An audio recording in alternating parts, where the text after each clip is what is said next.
O seguinte, na mesma colección, sigo rememorando a este home, Álvarez Blázquez, José María, non? Ano pasado festexamos o Día das Letras Galegas, moi merecidas, non?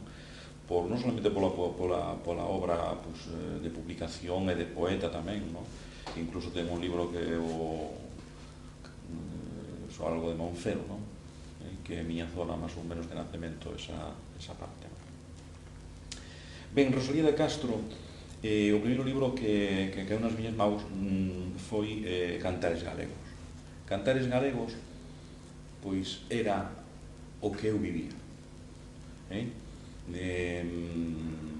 A miña primeira forma de chegar á literatura galega, evidentemente que non foi a literatura escrita, digamos, de nivel literario, sino que foi a lírica popular das aboas, dos Petrucios, da xente de idade, a que estou moi agradecido porque precisamente eso é a identidade miña. Eles son casi como o meu léxico, onde eu collo todas as formas que teño. Ben, o seguinte foi Follas Novas, que a mí me parece un libro inmenso, que eu li moitísimas veces, que o teño totalmente rayado, que despois teño obra completa editada en galego, o que está en galego, pero en un editorial castelán que é Aguilar, unha pequena xoia que teño na miña biblioteca enteira, que tamén é unha boa narradora. Bueno, vou a empezar, vou ler dous testiños solos, porque, claro, non hai tempo.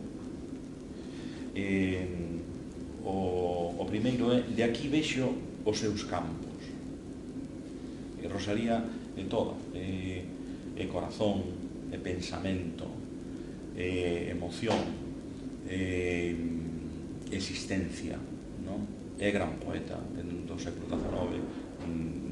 Podemos decir que, desde logo, de España, desde logo, moito mellor que Bécquer, sin lugar a duda. Ten moito máis timbre, ten moito máis forza, ten moito máis tono, ten moito máis fondura, e iso é algo importante. Por eso estaban os libros de literatura, claro.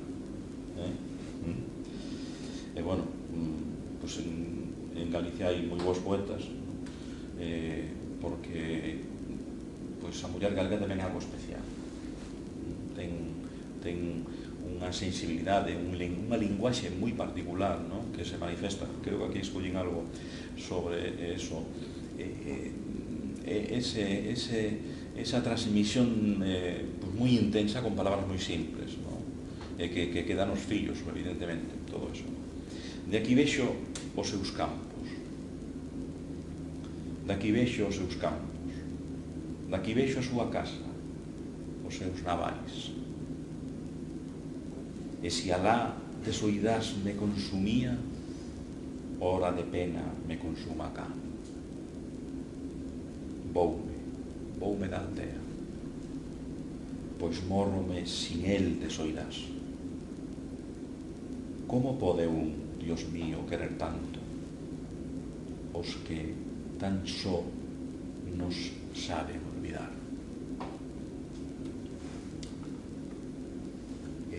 O seguinte é máis popular, interesante tamén: chirrar os campos da ponte. Chirrar dos carros da ponte, tristes campanas de Herbón, cando vos ollo partidesme as cordas do corazón.